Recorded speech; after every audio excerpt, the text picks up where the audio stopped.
नमस्कार शेतकरी मित्रांनो, मी प्रवीण राजमाने आपलं सर्वांचं कृषी मित्र प्रवीण या यूट्यूब चॅनलमध्ये स्वागत करतो.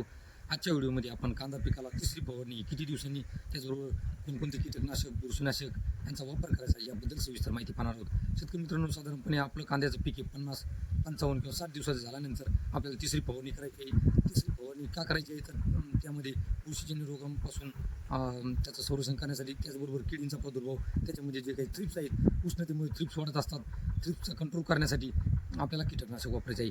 त्याचबरोबर चांगली साईज वाढण्यासाठी किंवा चांगली वाढ होण्यासाठी आपल्याला एक चांगल्या दर्जाचं टॉनिकसुद्धा वापरायचं आहे. शेतकरी मित्रांनो, त्याच्यामध्ये बुरशीनाशक वापरत असताना आपण कस्टोडिया 30 मिली प्रति 15 लिटर पंप किंवा ॲमिस्टर ड्रॉप 20 मिली प्रति 15 लिटर पंप तुम्ही वापरू शकता.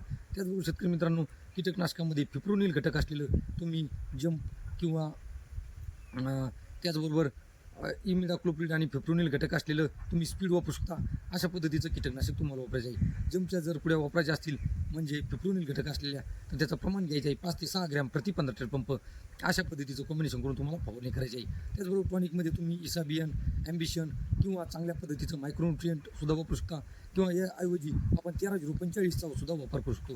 13-0-45 जर वापरलं तर 100 ग्रॅम प्रति 15 लिटर पंप तुम्हाला वापरायचं आहे. अशा पद्धतीचं तिन्हीचं कॉम्बिनेशन करून आपल्याला ही फवारणी करायची आहे. त्यामुळे निश्चितच रोगराईपासून कंट्रोल मिळून आपल्या उत्पन्नात वाढ होईल. तुम्हाला व्हिडिओ कसा वाटला, आवडला असेल तर लाईक करा, शेअर करा आणि आपल्या चॅनलला सबस्क्राईब करायला विसरू नका. धन्यवाद.